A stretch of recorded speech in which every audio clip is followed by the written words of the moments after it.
మొట్టమొదటి పాట మీరే చెప్పారు, నాకు పల్లవి తెలియదు, ట్యూన్ ఇస్తే రాయడం రాదు, చరణం అంటే ఏంటో తెలియదు, ఎక్కడ ఆపాలో తెలియదు, ఎంత లెంత్లో రాయాలి.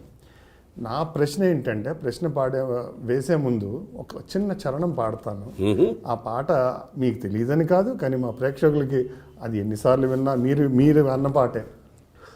ప్రాగ్దిశ వీణియ పైన దినకరమయూఖ తంత్రుల పైన జాగృత విహంగతతులే వినీల గగనపు వేదిక పైన ప్రాగ్దిశ వీణియ పైన దినకరమయూఖ తంత్రుల పైన జాగృత విహంగతతులే వినీల గగనపు వేదిక పైన పలికిన కిలకిల స్వనముల స్వరగతి జగతికి శ్రీకారము కాగా విశ్వకావ్యమునకిది భాషముగా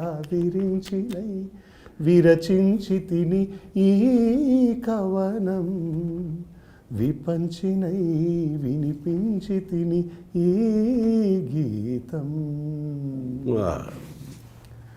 సరే, ఈ పాట ఎంతమందిని కదిలించింది, ఎంతమందిని డిక్షనరీలు వెతుక్కునేలా చేసింది, తెలుగు సినిమా పాట స్థాయిని ఎంతవరకు పెంచింది, ఇవన్నీ అందరూ చెప్పేవే. కానీ నేను మిమ్మల్ని అడగాలనుకున్నది ఏంటంటే, మనం ఏదైనా ఒక ఉద్యోగంలో చేరినప్పుడు ఈ ఉద్యోగంలో నేను చేరాలి, బాగా పనిచేయాలి, కానీ నేను చేసిన పని అవతల వాళ్ళకి నచ్చుతుందా, నన్ను నెక్స్ట్ లెవెల్కి తీసుకెళ్తుందా అనే భయం, ఇన్సెక్యూరిటీ ప్రతి బిగినర్కి ఉంటుంది.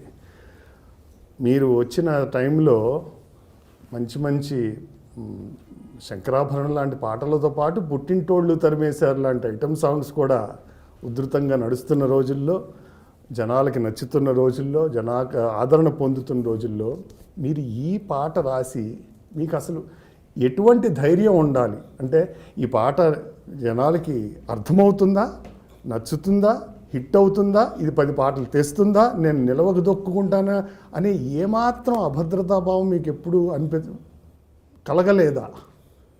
మొట్టమొదటి పాటని ఇలా సంధిస్తే. చాలా మంచి ప్రశ్న పార్థు, చాలా మంచి ప్రశ్న. ఆ భయాలు సందిగ్ధతలు కలగకపోవటం అనేదే నాకు అక్కడ ప్లస్ అయింది అనుకుంటా. దానికి కారణం ఏంటంటే, నాకు ఆశలు లేవు. ఇందాక చెప్పాను, నా అభిరుచే కాదు, నా అభిరుచి నా పరిమితి కూడా అని.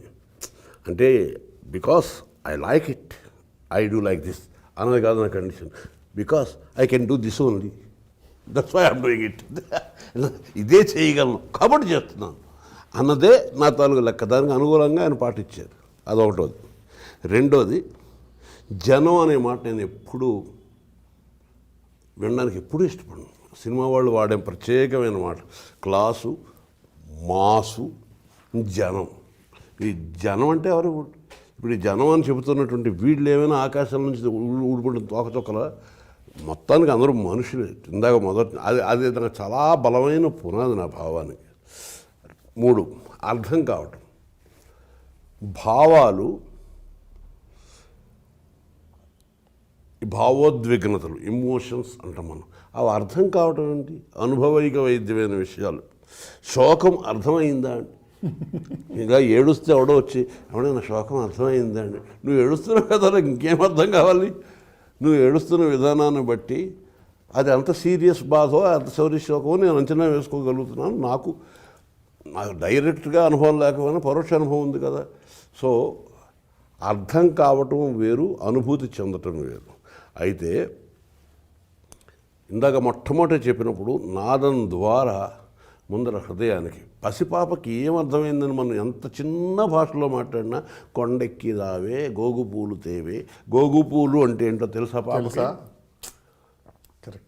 చందమామ రావే, జాబిల్లి రావే, చందమామ ఆడదా మగాడా, రావే అనాలా రారా అనాలా, ఇలాంటి మీమాంస ఏం లేదు కదా. అమ్మ చెప్తే తప్ప అమ్మ అన్నం పెడుతూ అదో పాడితే ఇలా తను కూడా ఇలా అంటూ. సో అర్థం కావడం కంటే అనుభూతి చెందుతుంది. ఆ తల్లి కంఠంలో కఠోరమైన కంఠం వేసుకుని రావే అని పెద్ద పెద్ద కేకలేస్తే భయపడి ఏడుస్తుంది. ఆ చిన్న మార్ధవంతో పాడితే ఆ మార్ధవానికి, ఆ నాదానికి నిద్రపోతుంది, పర్పస్ సర్వ్ అవుతుంది. సో అర్థమైందంటే అనుభూతి చెందింది పాప.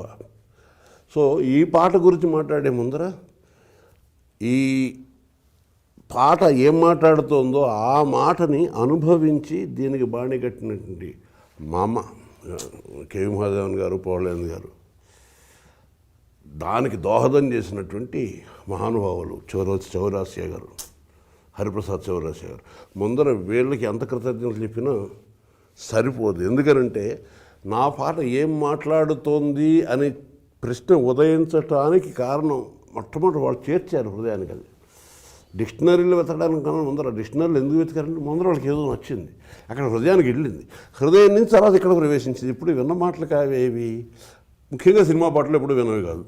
ఏ క్షేత్రయ పదాలో, జయదేవుడి గీతాలో, ఛాయరాజ్ పదాలో అయితే అందులోనూ సంగీతం వాటి తాలూకు విద్య చూస్తాం తప్ప అందులోనూ ఇవేమిటని పెద్దగా చూడం మనం, అందుకు అవసరం లేదు కూడా.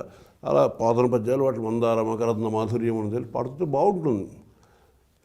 అందరికీ అన్ని అర్థాలు తెలియక్కర్లేదు, వాడు పాడుతుంటారు. సో ఆ హృదయానికి చేరింది. ఆ చేరటంలో ఆ సంగీతపు విలువతో పాటు, అందుకనే సంగీతము సాహిత్యము సరస్వతీదేవి వక్షద్వయం అంటారు. అమ్మ తాలూకు 2 స్థానాల్లో ఏ స్థానం నుంచి వచ్చే పాలు ముఖ్యం? ఇదో పెద్ద ప్రశ్న. ఆ ప్రశ్న నేను ఎదుర్కొన్నాను. ప్రశ్నను ఎదుర్కొన్నప్పుడు సమాధానం చెప్పాలి. ఆ సమాధానం నేనే చెప్పుకున్నాను.